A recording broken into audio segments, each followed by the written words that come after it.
Colossenses capítulo 3, de 18 até o capítulo 4, versículo 1. Pela manhã nós fomos até o verso 17, e pela manhã nós trabalhamos sobre revestimento de Cristo, sobre o terceiro imperativo do apóstolo Paulo no início de suas aplicações aqui, falando-nos a respeito da importância de refletirmos o Senhor Jesus Cristo e o modo para que isso seja possível, o fundamento a nossa união com Cristo, tendo como base a nossa eleição, da qual deriva a nossa santidade, a nossa posição de amados do Pai. E agora o apóstolo Paulo continua suas aplicações de um modo mais específico, falando da família e falando da relação entre senhores e servos. E nós veremos então a palavra do Senhor que diz assim: esposas, sede submissas ao próprio marido, como convém no Senhor. Maridos, amai vossa esposa, e não a trateis com amargura. Filhos, em tudo obedecei a vossos pais, pois fazê-lo é grato diante do Senhor. Pais, não irriteis os vossos filhos, para que não fiquem desanimados.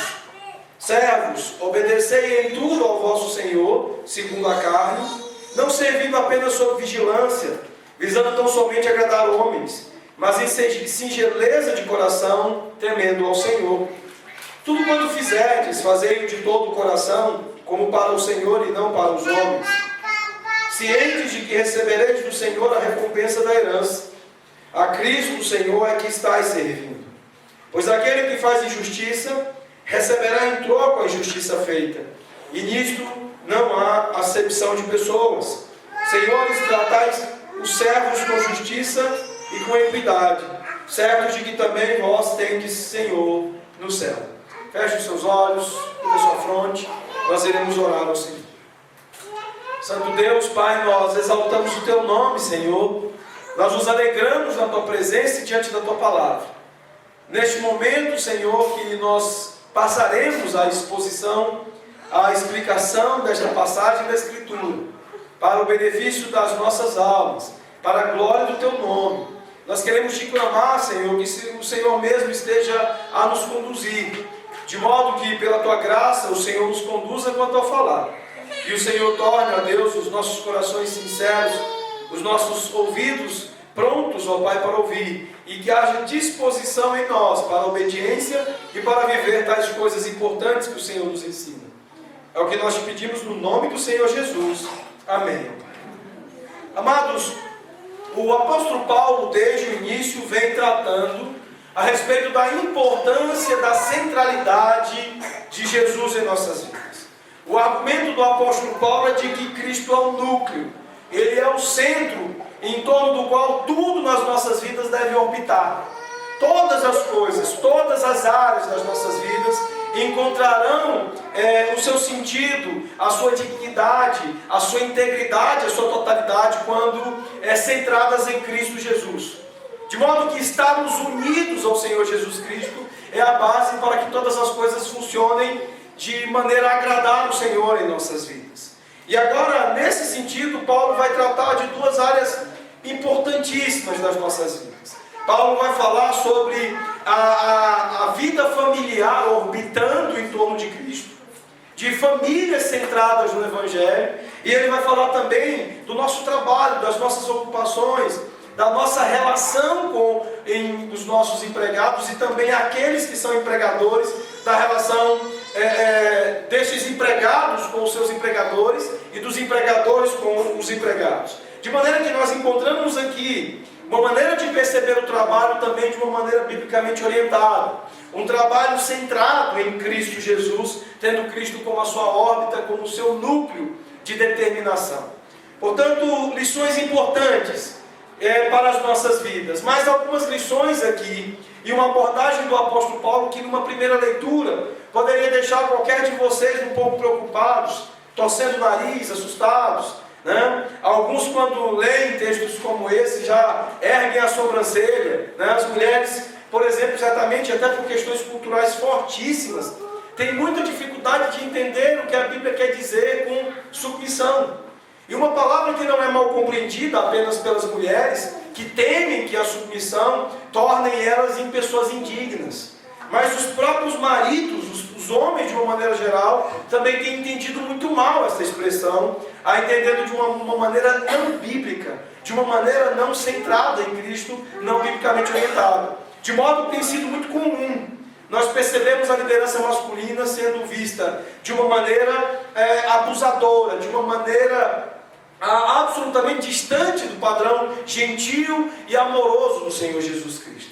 Mas antes de nós adentrarmos a estas polêmicas e uma outra, que certamente é importante nesse texto, que é a referência de Paulo à escravidão, que poderia fazer com que muitos apressadamente venham achar que aqui a palavra do Senhor esteja autorizando, esteja aprovando a escravidão, especialmente nos modos como ela já aconteceu, de modo diferente desta época, em outros tempos em que ela se apresentou de maneira ainda carregada de crueldade, carregada de abusos e de muito mal para os seres humanos que estiveram envolvidos. Como, por exemplo, a própria escravidão praticada no Brasil, durante um bom tempo, durante um grande tempo, que deixou marcas terríveis, que produziu agressões, violências contra os escravos, de maneira que é muito difícil nós lidarmos com esta expressão. Mas aqui, portanto, há uma coisa muito importante, há uma grande questão. Como nós entendemos a Bíblia? Como antes de lidarmos com esses conceitos aqui, de submissão, com as orientações de Paulo àqueles que são escravos e àqueles que são senhores, como que nós vamos interpretar isso aqui na Escritura, como é que nós vamos lidar com estas coisas? É muito importante, porque a primeira pergunta que você vai fazer ao ler o que Paulo diz aqui é: a Bíblia apoia a escravidão? A Bíblia apoia o machismo? Né? Você certamente já deve ter ouvido pessoas, é possível que você tenha ouvido pessoas defendendo a escravidão com base em textos como esse. Defendendo a ideia de que não, sim, quando crentes do passado estiveram envolvidos com escravidão, é porque sim, eles estavam autorizados pelo texto bíblico. Esta é uma maneira apressada e equivocada de se entender as Escrituras. Aqui Paulo, ele obviamente vai lidar com o contexto cultural. Mas é preciso separar algumas coisas desse texto. Inclusive, separar a maneira com que Paulo lida com a submissão, com um pano de fundo cultural, mas carregado de princípios, e ao mesmo tempo Paulo lidando com o contexto cultural da escravidão, mas sem que esse tenha esse contexto específico e este instituto específico tenha uma ligação clara com a ordem da criação. Portanto, há algumas coisas importantes de nós entendermos aqui, de nós analisarmos. O texto, ele é muito importante para a gente. O contexto também é muito importante para a gente. Mas o restante da Escritura será determinante para que a gente consiga separar aqui nesse texto aquilo que é carregado de contexto cultural, mas também de princípios, daquilo que é uma maneira de Deus lidar com algo que é cultural, mas não necessariamente ligado à ordem da criação. Falando um pouquinho sobre essa discussão de escravos e mulheres, haveria um outro risco muito sério de nós lidarmos com esse texto de uma maneira apenas cultural, que é a questão da homossexualidade. Muitos, achando que Paulo aqui lida apenas com a escravidão meramente no contexto cultural e com a submissão do mesmo modo, também abrirão portas para que, quando Paulo lida com a questão do homossexualismo, da homossexualidade, ele também esteja fazendo apenas como uma questão cultural e não uma questão ligada à ordem da criação, ligada a princípios definidos em toda a Escritura. Há, portanto, coisas importantes de nós respondermos aqui. Eu gostaria de começar com essa questão da escravidão, antes de nós passarmos às questões familiares. Fazer uma inversão na maneira de lidar com estes versículos aqui. Paulo aqui diz que os servos devem obedecer em tudo o vosso Senhor segundo a carne, não servindo apenas sob vigilância, visando tão somente agradar homens, mas em singeleza de coração, temendo ao Senhor. Do mesmo modo, lá no verso 1 do capítulo 4, ele agora vai lidar com a mesma questão, só que lidando com os senhores, dizendo: Senhores, tratais os servos com justiça e com equidade, certo de que também vós tendes Senhor no céu. Há um perigo sério de nós acharmos que a linguagem de Paulo, a orientação de Paulo aqui, seja um apoio e uma aprovação à escravidão. É preciso entender que Paulo não está apoiando e aprovando a escravidão. Ele está lidando com ela. Ele está regulando ela com princípios importantes da Escritura para que não haja algo mais grave do que aquilo que é o próprio instituto de se fazer, por conta de leis humanas, de alguns outros homens servos, escravos de outros. Há 3 razões importantes porque nós entendemos que Paulo aqui não está aprovando a escravidão. A primeira delas é o fato de que a Bíblia indica claramente que colocar alguém sob força, em condição de escravo, era moralmente errado. É o que você vai encontrar em 1 de Timóteo, capítulo 1, verso 10. Eu gostaria que você abrisse a sua Bíblia em 1 de Timóteo, capítulo 1, verso 10. Diz o texto: impuros, sodomitas, raptores de homens, mentirosos, perjuros e para tudo quanto se opõe à sã doutrina. Então, obviamente, que a palavra de Deus está aqui dizendo ser pecado e ser oposição à sã doutrina, você raptar um outro homem e colocá-lo sob força, em condição de escravidão. Foi isso que aconteceu tanto com a escravidão praticada no Brasil, quanto praticada na América toda. O que nós temos conhecimento histórico é de que homens foram raptados sob força, sob violência e colocados sob a condição de escravos. E é óbvio que não apenas essa passagem, mas muitas outras do Novo Testamento são significativas em dizer que a palavra de Deus não apoia esta forma de violência, não apoia esse modo de subjugar um homem por outro através do rapto e do uso da força. Portanto, a escravidão no Novo Testamento aqui também precisa ser considerada como em aspectos importantes, porque ela era muito distinta desta escravidão praticada na América.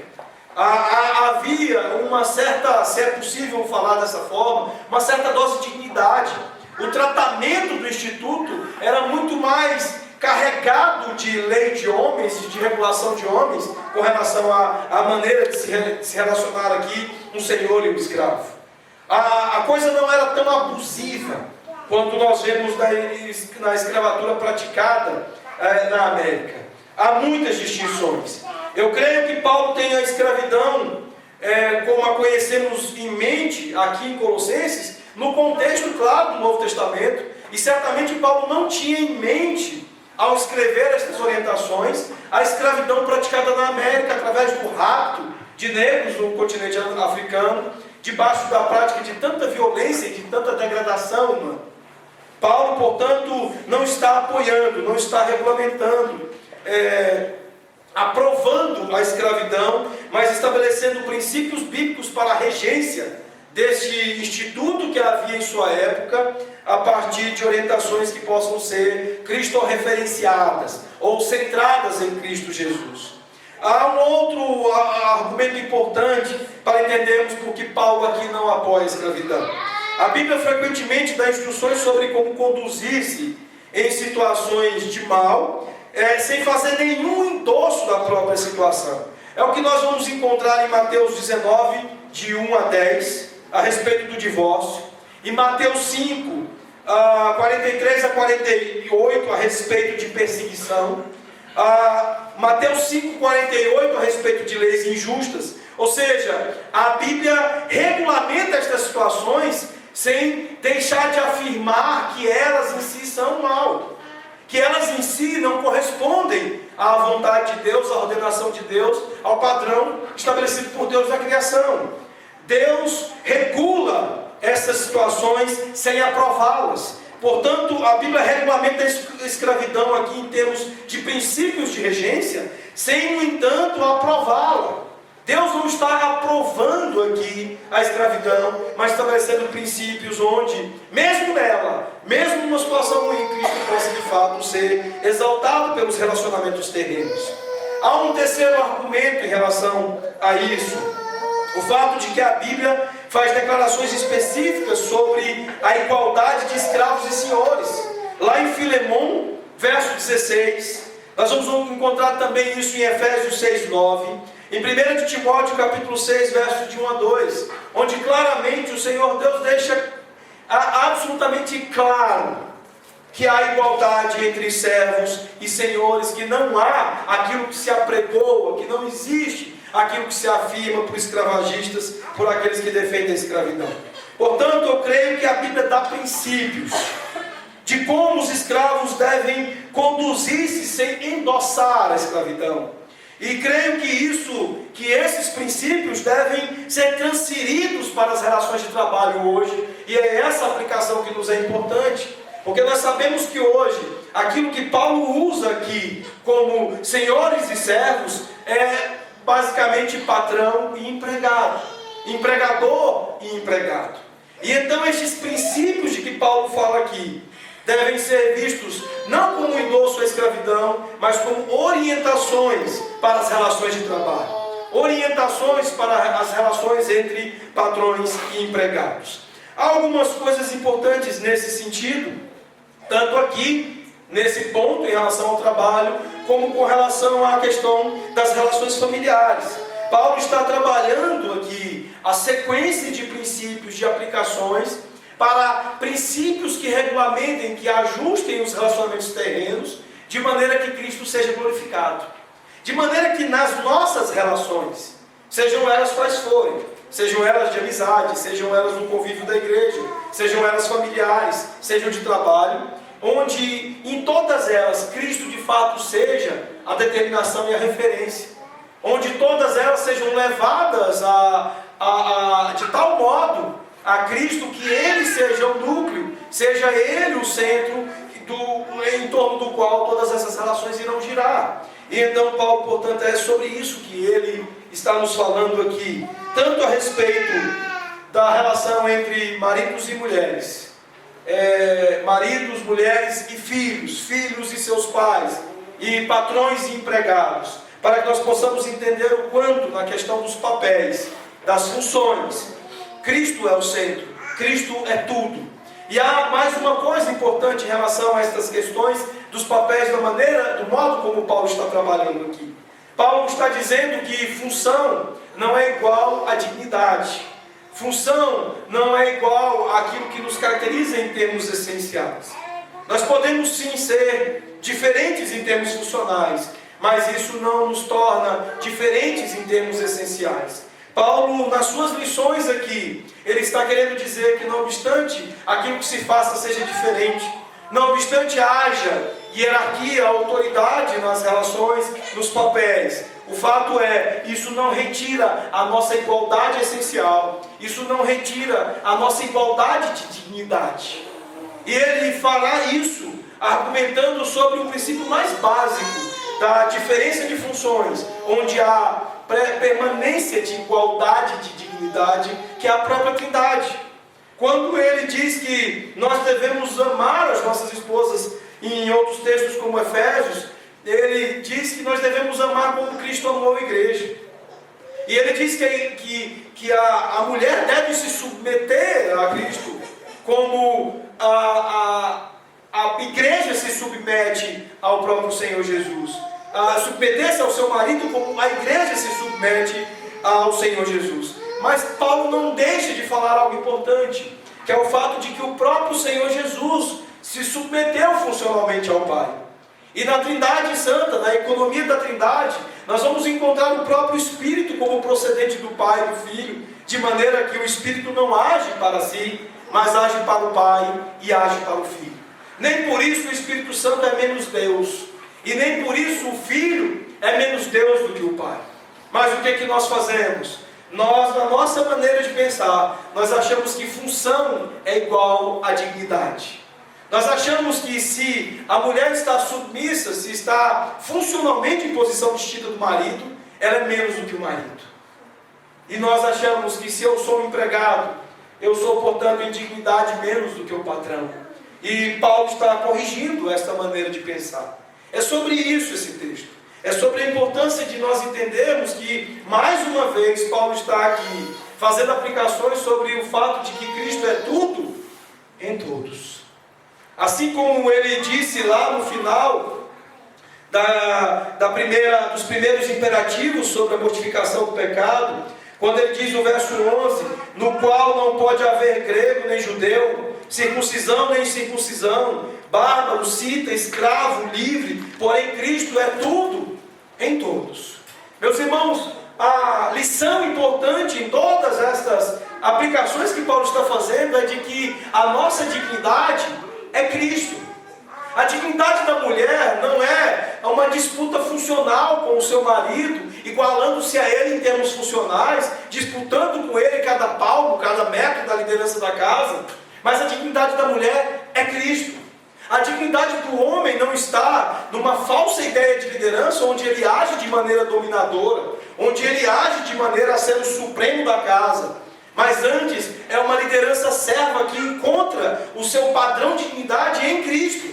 Aquele que se fez servo por todos nós. Aquele que não veio para ser servido, mas veio para servir. E é dessa maneira que ele lidera a igreja dele. Portanto, aqui nós precisamos entender que independente de ser escravo ou livre, de ser homem ou mulher, marido ou esposa, de ser filho ou ser pai, de ser patrão ou ser empregado, de ser dono de escravo ou escravo, não importa. O que nós precisamos aprender é que, independente dessas funções distintas, desses papéis distintos, a nossa dignidade é Cristo.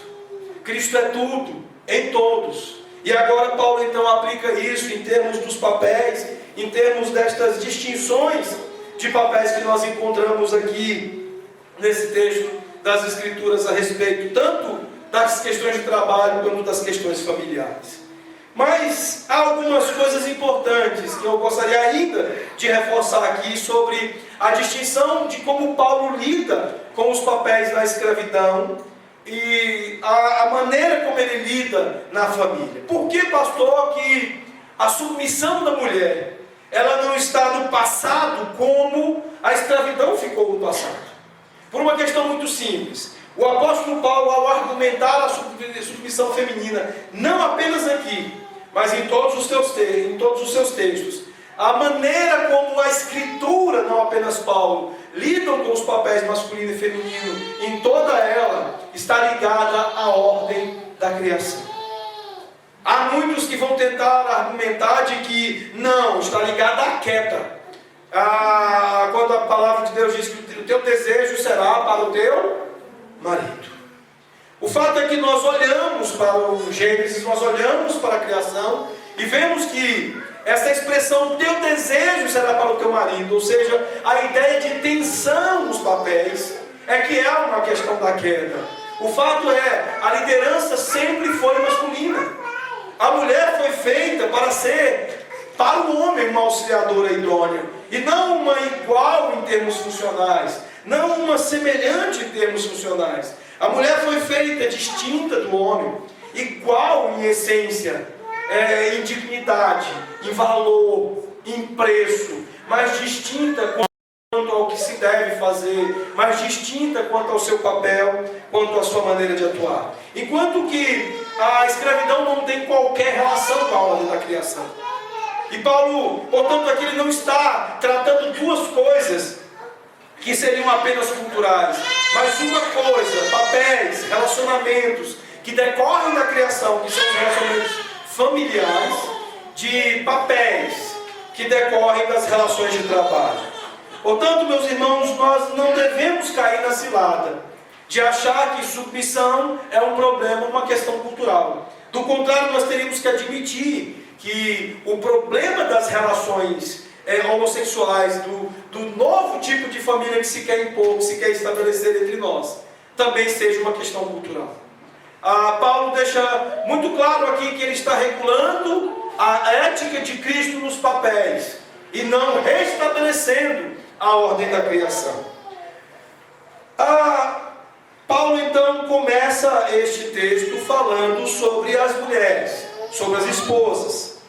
E ele diz no verso 18: esposas, sede submissas ao próprio marido, como convém no Senhor. Aqui eu gostaria de perguntar a vocês, mulheres, como é que são mulheres centradas em Jesus? Como é que são mulheres cristo-referentes, que tenham Cristo, que tenham nele, na sua posição nele, a sua dignidade e a sua descrição, a sua caracterização? Paulo está dizendo que estas mulheres são submissas. E elas não são submissas apenas e simplesmente em qualquer posição. Mas Paulo está dizendo que elas são submissas no Senhor. Ele diz como convém, como é adequado a quem está em Cristo Jesus. Portanto, uma mulher em Cristo Jesus, portanto, uma mulher centrada no Senhor Jesus, que tem Ele como seu núcleo, como o seu eixo de órbita, ela será uma mulher submissa. Mas aí então você pergunta, tudo bem, pastor, eu vou ser submissa, mas o que é ser submissa? Vamos começar falando do que não é submissão. O que não seria essa submissão? E, em primeiro lugar, a submissão não é desigualdade. Isso é muito importante que todos vocês entendam. Assim como também na relação trabalhista, nas relações de trabalho, essa submissão ao patrão, ao empregado, não significará desigualdade. Veja só, homens e mulheres têm o mesmo valor como portadores da imagem de Deus. E nós precisamos entender claramente que função não é igual a valor. Do contrário, nós teríamos um desequilíbrio de valor na Trindade Santa. Cristo seria menos que o Pai, e o Espírito seria menos que o Pai e que o Filho, porque eles são funcionalmente diferentes. Portanto, submissão não é desigualdade. Submissão não estabelece distinção de valor, não estabelece distinção de dignidade, estabelece diferença de papel, distinção de papel. Outra coisa que submissão não representa é a infalibilidade do marido. Os homens precisam de ajuda e de contribuição de suas esposas. E eles não são infalíveis, eles são falíveis. E certamente nessa sua posição, eles precisam de bons conselhos, eles precisam de boa cooperação, eles precisam de ajuda para cumprirem o seu papel de liderança, para exercerem a sua condição de líderes da casa, da família. Outra coisa que submissão não significa é imobilidade. Algumas mulheres pensam que a submissão significa passividade completa. Algumas mulheres vão achar que submissão é uma palavra completamente passiva de não atuação. Eu não posso falar nada do que diga respeito à condução ao destino do nosso lar, porque afinal de contas eu sou submissa e cabe ao meu marido fazer isso. Então nós assumimos a falsa ideia de que a mulher não pode exercer uma atividade repleta de oportunidades. A mulher inteligente, a mulher bíblica, a mulher que tem Cristo como núcleo, como centro, ela verá as maravilhosas, as enormes oportunidades da sabedoria. E será uma supridora de seu marido quanto a ideias e a ideais para o lar. Ela saberá contribuir para a mente do seu marido, para a inteligência do seu marido, para a atividade do seu marido, com um bom aproveitamento das oportunidades. Mas certamente não é imobilidade, certamente não é passividade completa. Muita gente acha que submissão é desarticulação. Isso não significa que você não pode compartilhar a sua opinião, o seu ponto de vista, e creia-me, até discordar do seu marido. Só que como é que se faz isso? Como é que de maneira articulada uma mulher ela discorda de seu marido? Com fundamentação da palavra do Senhor. Óbvio que a mulher não haverá de ser articulada, haverá de contribuir com o marido, senão com aquilo que são as boas ideias bíblicas, que são um conselho de Deus, que orienta não apenas a própria mulher e a todos nós, mas que serve-se para a orientação da própria esposa em ser dada ao marido em bons conselhos bíblicos. Não é, portanto, desarticulação, não é estagnação intelectual. Tem muitas mulheres assumindo a ideia de que eu não posso estudar, eu não posso conhecer, isso cabe ao meu marido. É ele que tem que estudar, já que ele é o cabeça do lar, então a cabeça que vai funcionar é a dele. E aí mulheres negligenciam o cuidado intelectual. E isso certamente não é submissão. Você não deve deixar seu marido pensar por você. Você precisa exercitar sua mente. Você precisa estudar as Escrituras, conhecer todo o conselho de Deus, de maneira que você saiba como e por que orar pelo seu marido, como e por que ajudar o seu marido, auxiliar o seu marido. Há uma expressão que costuma ser dita por aí, que atrás de um grande homem há sempre uma grande mulher. Isso é ditado popular, mas é verdadeiro. A liderança masculina ela será mais qualificada se tiver ao seu lado uma mulher inteligente, uma mulher desenvolvida intelectualmente, uma mulher que estuda, uma mulher que exercita a mente, uma mulher que conhece as coisas boas do Senhor, que alimenta a sua mente de bons conhecimentos e de todo o conselho de Deus. Portanto, submissão não é estagnação intelectual. Também não é uma influência impossível. Você tem sim grande influência sobre seu marido. E submissão não nega isso. Submissão não nega essa possibilidade. Assim como finalmente submissão não é manipulação iníqua. Você não deve usar a posição de líder da casa para manipular a sua esposa. Você deve ser o cabeça, você tem que ser o cabeça, mas isso não significa invalidar a sua esposa como um órgão importante da sua casa. Ela é por auxiliadora, então. Alguns comentaristas, alguns pastores costumam dizer que se você é a cabeça, você precisa de um bom pescoço, de um pescoço bem funcional, né? Para conseguir ver coisas que muitas vezes você não consegue ver, e então o pescoço vira você para lá, né? Olha lá que beleza. Então Paulo não está aqui ao dizer que as mulheres devem ser submissas, afirmando quaisquer valores de iniquidade, quaisquer valores de impiedade, que se associam à brutalidade, a coisas más, a coisas que não são gentis, a coisas que não são generosas e amorosas. Pelo contrário, Paulo está dizendo que as mulheres devem ser submissas como convém no Senhor, pelo mesmo modo que a liderança do marido estará no Senhor. A igreja convém a submissão a Cristo, por quê? Porque Ele deu a vida por ela. Porque não há outra coisa que atraia mais a igreja do que o seu noivo. Qualquer coisa diferente é terrível traição e adultério. Do mesmo modo, a mulher que não tem toda a sua cooperação, toda a sua diligente disposição em auxiliar, em cooperar, voltada para o seu marido. Esta é a belíssima expressão da criação, sendo restabelecida em Cristo, por Cristo e para a glória dele. Portanto, mulheres, não vejam submissão como algo negativo, como algo ruim. Nela vocês encontrarão a grande beleza do Evangelho. Vocês encontrarão a grande beleza da ordem da criação, daquilo que Deus fez, olhou e disse que era muito bom. Portanto, meus irmãos, a submissão é o cumprimento simples e certo em Cristo Jesus do papel, do exercício digno da função para a qual vocês foram criados. Submissão não é nada das coisas que nós falamos até agora aqui, listando cada uma delas.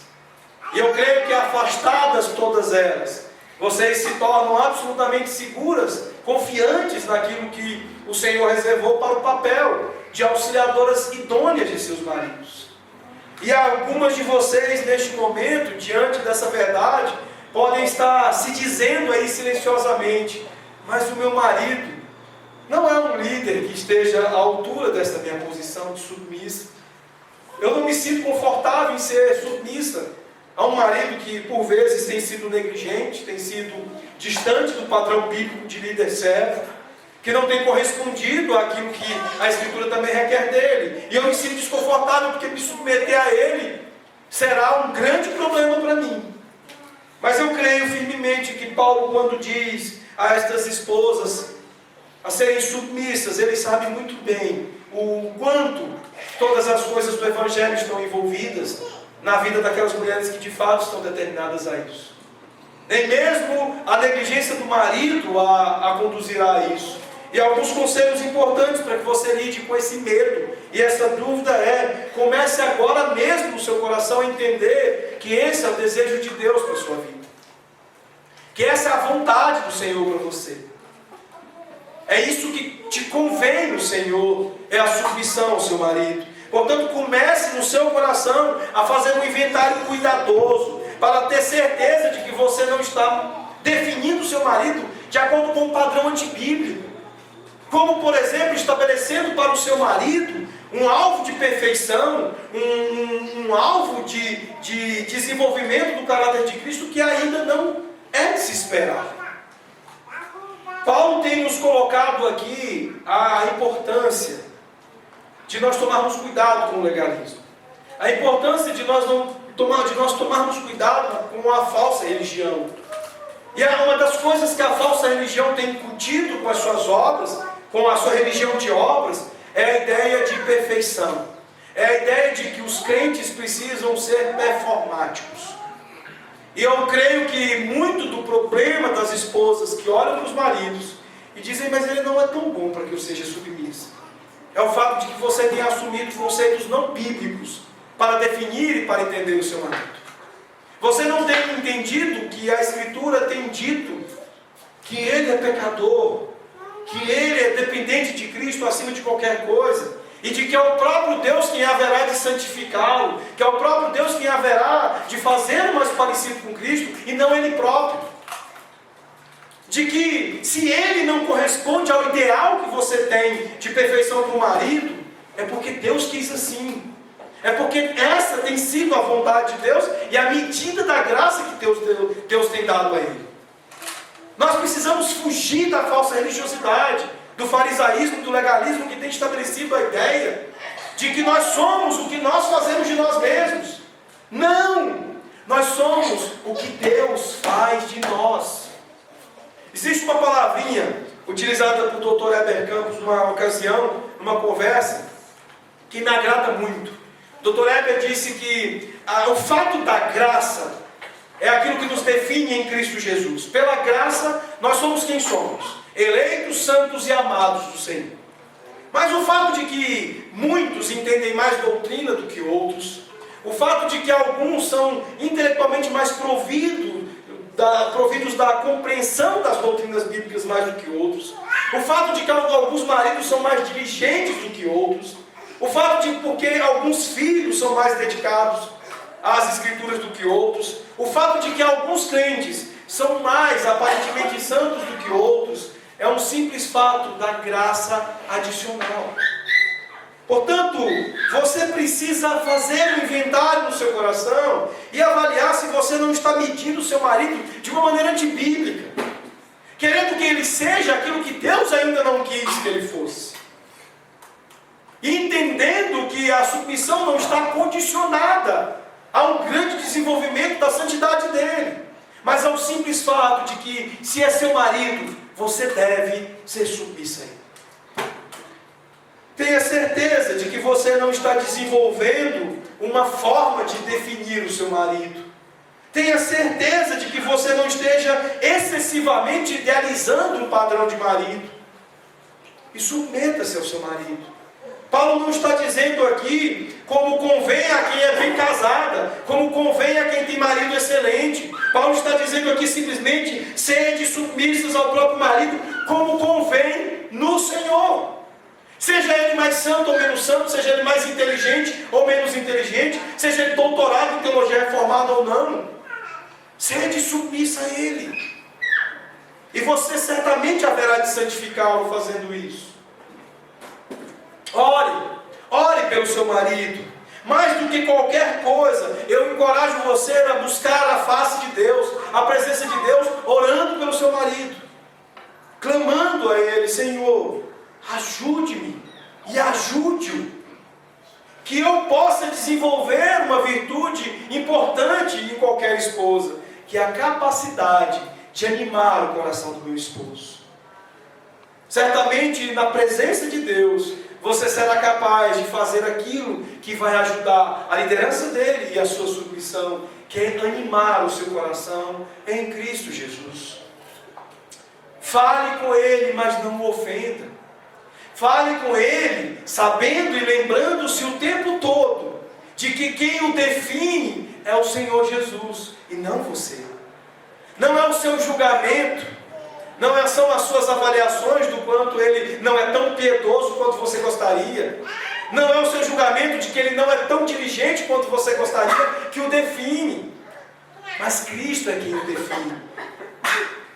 Portanto, fale com ele, fale com o seu marido, certa de que você não tem direito de ofendê-lo e nem de julgá-lo, porque ele está em Cristo Jesus. Então fale como quem fala com quem pertence ao Senhor Jesus. Entenda que Ele é precioso para o nosso Senhor, assim como você. E não o distrate, não o ofenda. E finalmente seja um modelo de piedade para Ele. Se você acha que Ele não é tão piedoso quanto você gostaria, lhe seja por modelo, lhe seja por exemplo. Não é o seu pecado que haverá de santificá-lo, mas será a sua piedade que haverá de despertá-lo, de animá-lo e de encorajá-lo. É isso que Paulo quer dizer no verso 18, quando ele diz: esposas, sede submissas ao próprio marido, como convém no Senhor. Mas Paulo diz ainda que os maridos também precisam ser cristo-referentes. Não se trata apenas de ter um bando de mulher submissa por aí, mas de ter homens fortes, de ter homens que em Cristo Jesus também encontram a expressão gloriosa da sua dignidade. E ele diz: maridos, amai vossa esposa, e não a trateis com amargura. Para começo de conversa, não as tratem como Adão tratou a sua esposa. Vocês se recordam que quando o Senhor cobrou de Adão, Ele disse: foi a mulher que só me deu. E a nossa liderança quase sempre se envolve em duas coisas terríveis: negação e abuso. São os dois erros comuns na falha da liderança masculina dentro dos nossos lares. Os homens negam-se aos seus papéis, fazendo como Adão fez: foi a mulher que só me deu. Essa mulher gotejante, rixosa. Ela que não tem jeito, essa mulher é difícil demais. E aí você começa a tratar a esposa com amargura. E aos poucos, a cada dia, a cada momento, você começa a desistir dela. E Paulo está dizendo: não faça isso. Não as tratem com um coração amargo, ressentido, ferido. Antes as amem como Cristo amou a igreja. Cristo não levou em conta as nossas feiuras como igreja dele. Antes Ele se deu por nós para que houvesse beleza em nós. E nós precisamos amar as nossas esposas nesse nível. Entender que também a liderança abusiva é antibíblica, é pecaminosa. O padrão de liderança estabelecido é sacrificial, é servo. Nós devemos servir as nossas esposas com um amor que promove Cristo em seus corações.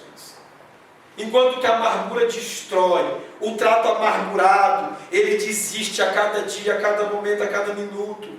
Enquanto é assim no trato amargurado, é o oposto no trato amoroso. Quando nós amamos as nossas esposas, o que nós vemos é Cristo crescendo nelas. É isso que significa amar as nossas esposas como Cristo nos amou.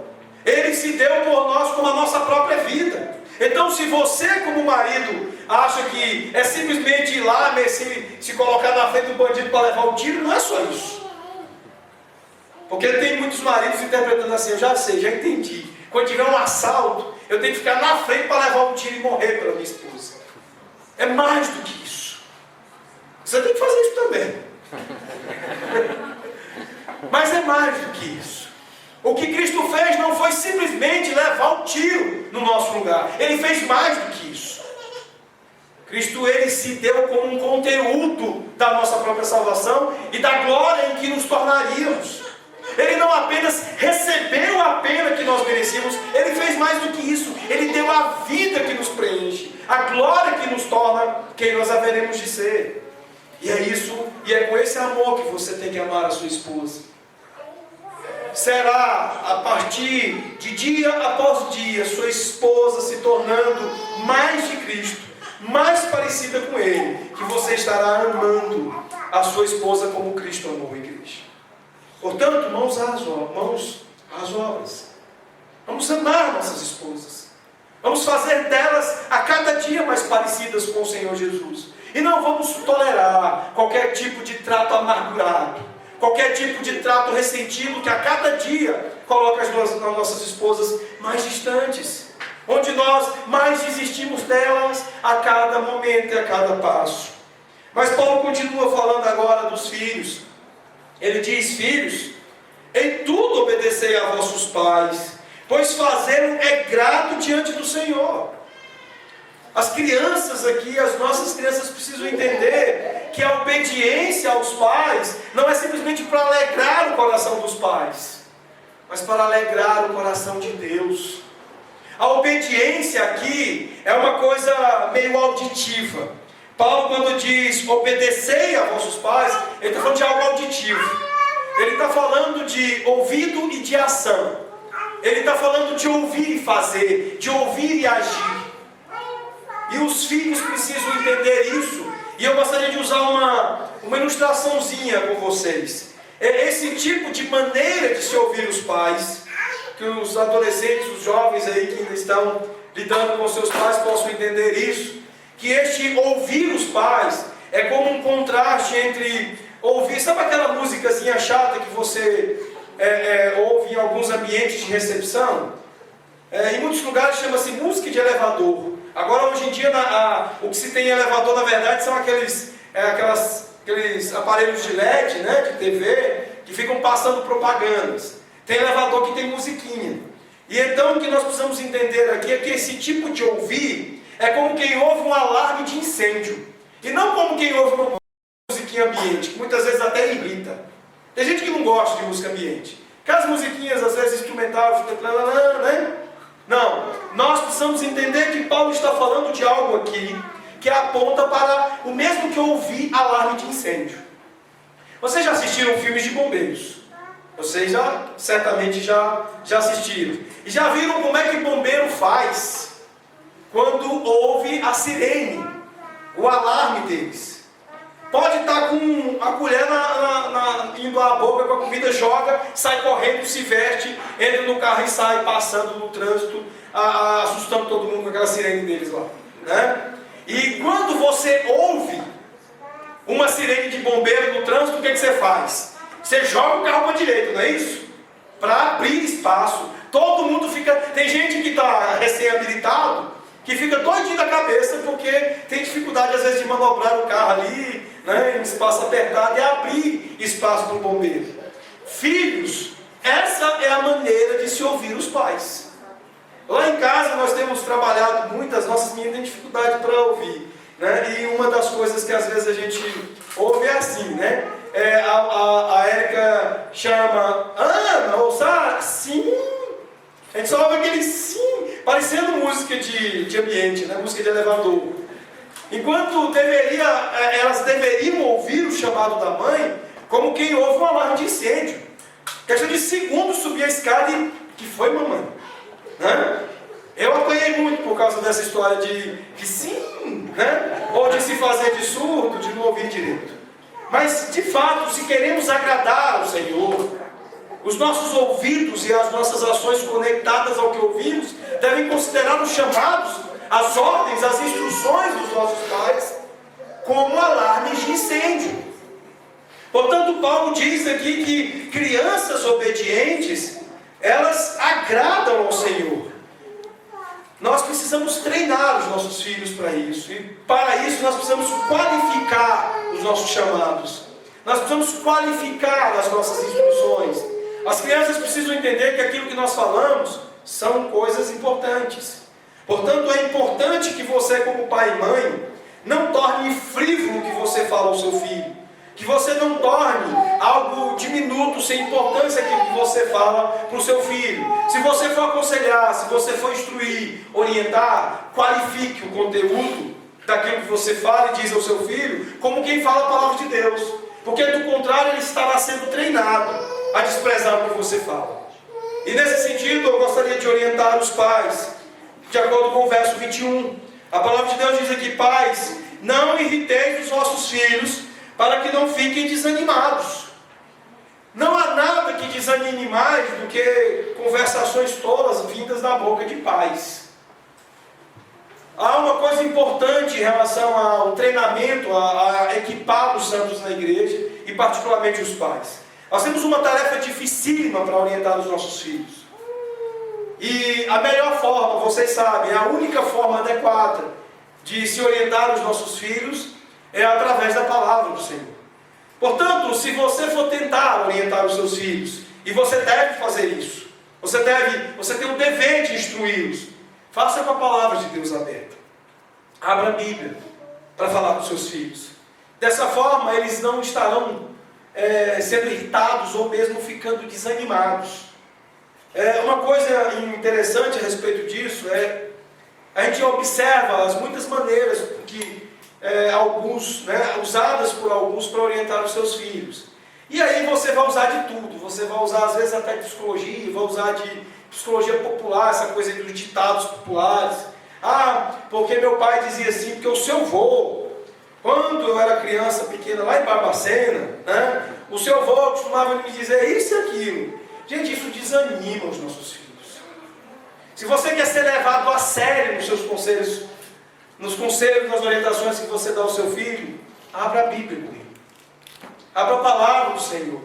E você certamente o estará encorajando, animando a sua alma com conselhos que valem a pena ouvir.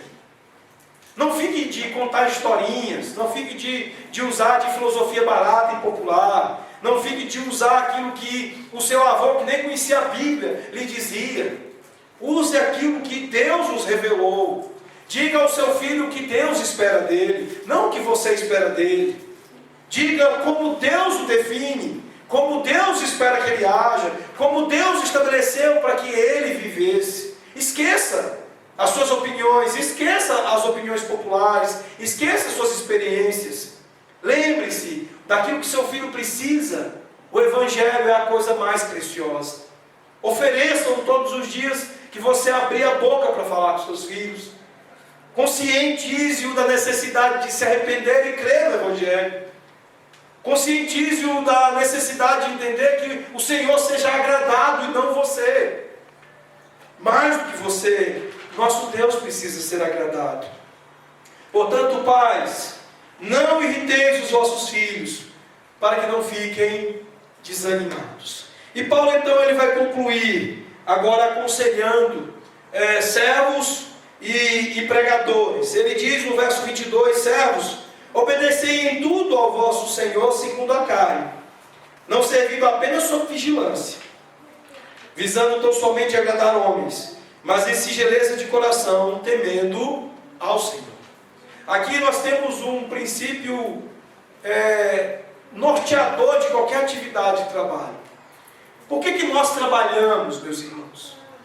Nós trabalhamos para que Deus seja louvado, para que Deus seja glorificado. Nós não trabalhamos apenas por salário, nós não trabalhamos porque nós estamos tão preocupados com carreira, com sucesso e com dinheiro. Nós não trabalhamos para que pessoas fiquem satisfeitas e orgulhosas daquilo que nós fazemos. Nós trabalhamos para que Deus seja glorificado. Há muitos crentes incorrendo no erro comum dos ímpios, que é o de serem negligentes, desleixados e preguiçosos. E crentes que aproveitam, se o chefe não está por perto, então eu vou dar uma esticadinha aqui, ou então eu vou largar o serviço e vou mexer no Facebook, em rede social, e eu vou dar uma cabuladazinha no meu trabalho agora. Vou retardar esse serviço. E se esquecem de que, mesmo não tendo a vigilância do chefe, Deus o está observando. A palavra de Deus diz aqui que nós devemos fazer não para agradar homens, mas em singeleza de coração, ou seja, com corações simples, humildes, certos de que aquele trabalho que nós estamos fazendo é para que Deus seja glorificado. Você deve fazer como quem fizesse para o Senhor. E aqui Paulo não está criando qualquer tipo de ressalva. Não importa se você gosta do seu chefe ou se você não gosta.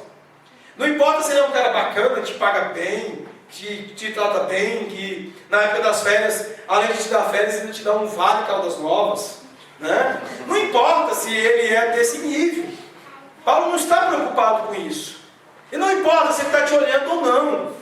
É temendo ao Senhor. É com o coração simples na presença de Deus que se faz de maneira séria. Há poucos dias havia muita discussão sobre greve, não sei o que, no Facebook, e o presbítero Timóteo, da Primeira de Ceilândia, fez um comentário muito sério. Ele fez uma exortação muito séria. Ele disse, olha, cuidado. Porque enquanto você ataca o crevista, você pode estar roubando o seu patrão e o seu chefe, discutindo em rede social enquanto deveria estar trabalhando. É isso que nós precisamos entender. Paulo aqui nessas suas abordagens, ele está reproduzindo o estilo aristotélico de trabalhar a ética, só que ele faz isso de maneira cristã. E ele está fazendo aqui considerações pastorais sobre a nossa conduta ética. E nós sim devemos trabalhar, e no verso 23 ele diz: tudo quanto fizerdes, fazer de todo o coração, como para o Senhor e não para homens. É isso de que se trata o teu trabalho. Tenha prazer, tenha alegria em fazer as coisas que Deus ordenou você fazer onde você trabalha. Independente do que você faça, esteja nos Correios, lá no Conselho da Justiça, né? No Ministério da Justiça, em qualquer lugar, seja no serviço público, seja na iniciativa privada, seja trabalhando no comércio, qualquer coisa que você esteja fazendo. O princípio bíblico estabelecido se não é uma atividade ilícita e pecaminosa, e se você foi ocupado nisso pelo Senhor, esta é uma vocação que pertence a Deus. Faça para Ele e não para homens. Nossa época tem sido carente de bons testemunhos profissionais da parte dos crentes. A gente tem ouvido muitas e muitas críticas e comentários de pessoas ímpias, dizendo que o pior tipo de empregado que se tem é o crente. Eu não contrato evangélico, não. Há pouco tempo atrás um sujeito virou para mim e falou: pastor, o senhor me desculpe tudo, talvez seja hora do senhor puxar a orelha das suas ovelhas lá, mas eu não contrato crente. E eu ouvi isso da boca de um empregador crente. Ele disse: olha, eu conheço crente, tudo preguiçoso. Eu sei que isso não é absoluto e não é uma verdade absoluta, obviamente não é. Para tudo você tem exceções. Mas o fato é que em nosso contexto há uma falta de integração da vida à fé tão grande, que o trabalho é uma dessas áreas que tem sido deixada de fora da fé. As pessoas acham que com o que elas devem gastar toda a sua energia e o seu louvor é no culto no domingo. Elas não entendem que o seu trabalho de segunda a sexta ou a sábado é para louvor de Deus, é para que Deus seja glorificado. Mas isso muitas vezes tem se transformado em mau testemunho. Verso 24: cientes de que recebereis do Senhor a recompensa da herança, mais do que aquele salário que pinga no final do mês, que é o próprio Deus que te dá. Creia, não é o órgão público, não é o teu empregador que está te dando, é Deus. Entenda isso, é Deus quem te dá. Essa é a doutrina da providência. Mas mais do que isso, a recompensa, mesmo que você esteja lá ganhando um saláriozinho pequeno, de fome, como se diz por aí, a promessa de Paulo aqui é de que vocês têm que estar cientes de que recebereis do Senhor a recompensa da herança. A Cristo, o Senhor, é que está servindo. Há uma ideia de sacerdócio enquanto exercemos as nossas profissões e as nossas ocupações. E no verso 25 ele diz: pois aquele que faz injustiça receberá em troco a injustiça feita, e nisto não há acepção de pessoas. Não haverá justificativa. Mas meu chefe era chato pra caramba. Homem ruim. Nunca me deu um vale Caldas Novas, nunca me permitiu nada. Não me dá folga. Eu quero ir lá para Belo Horizonte passear na casa da Martinha e não deixa. Mesmo assim, Paulo está dizendo: não há acepção de pessoas. Não há distinções, exceções, quaisquer que sejam. Todos precisam ser diligentes em seus trabalhos, como se estivessem louvando a Cristo Jesus. E finalmente Paulo diz: senhores, tratais os servos com justiça e com equidade, certos de que também vós tendes Senhor no céu. A mesma coisa, se eu louvo trabalhando, sendo empregado, eu louvo chefiando, sendo patrão. Se os olhos de Deus é que estão sobre mim, e não dos homens que me julgam, no caso do patrão seria Delegacia Regional do Trabalho, Ministério do Trabalho, coisas desse tipo. Se você acha que o seu problema é com a Justiça do Trabalho, com a Delegacia do Trabalho, Paulo está dizendo: não, o seu problema é com o Senhor. É a Deus que você deve satisfação. Ele é aquele que de fato confere as coisas em termos das tuas relações com os teus empregados. Portanto, amados, nós aprendemos aqui desse texto que as nossas relações, os nossos papéis, as nossas funções se desenvolvem dentro de uma relação cristo-referente. Cristo é o centro de todos os nossos papéis e de todas as nossas relações. Há sempre uma tendência de nós pensarmos de maneira antibíblica, de maneira mundana em relação a essas coisas. E por isso Paulo diz, olha, é em Cristo que tudo das nossas vidas, em todas as áreas das nossas vidas, seja na profundidade, seja na amplitude, dizem respeito a Cristo Jesus, e todas elas devem estar sujeitas a Ele. Tudo está ligado a Jesus. E creio que isso é impressionante, porque, como nós vimos pela manhã, é isso que dá o revertimento de Cristo em nós. Não apenas o que eu faço no domingo, mas o que eu faço a semana toda, é o que vai fazer com que eu reflita o Senhor Jesus Cristo. Será nas coisas comuns, nas coisas mais simples, que as pessoas verão ou não verão o Senhor Jesus Cristo em você. Não é no domingo de manhã cultuando, não é no domingo de noite cultuando que você estará sendo observado e sendo visto, se reflete ou não o Senhor Jesus. Mas no momento da vida, das coisas que se faz, em todas as áreas, é que Cristo será visto ou não. Que Deus nos abençoe e que haja um compromisso unificador em nossos corações de honrar o senhorio de Cristo em todas as coisas. Feche os seus olhos, curva a sua fronte e vamos orar. Senhor nosso Deus e nosso Pai, Deus bendito, Senhor nosso, nós estamos diante da Tua palavra que foi lida, explicada, e ela nos desafia, ela nos confronta a entendermos, ó Pai, os nossos papéis, as nossas funções, seja no lar, seja no trabalho, em quaisquer das relações terrenas. A necessidade de que Cristo seja tudo em nós. Que Ele seja o centro, o núcleo de todas as coisas que fazemos. Seja nas nossas palavras, nas nossas ações, seja na liderança amorosa e serva do marido, seja na disposição submissa das esposas, seja na obediência dos filhos, seja no trato do trabalho dos servos, dos empregados, seja na boa liderança da chefia, do patronato, em quaisquer destas situações, funções e papéis, que Cristo seja tudo em nós, que nós possamos refletir o nosso Senhor em tudo que fazemos, que o nome dele seja louvado, engrandecido em tudo que fizermos. É o que nós te pedimos no nome do Senhor Jesus. Amém, Deus.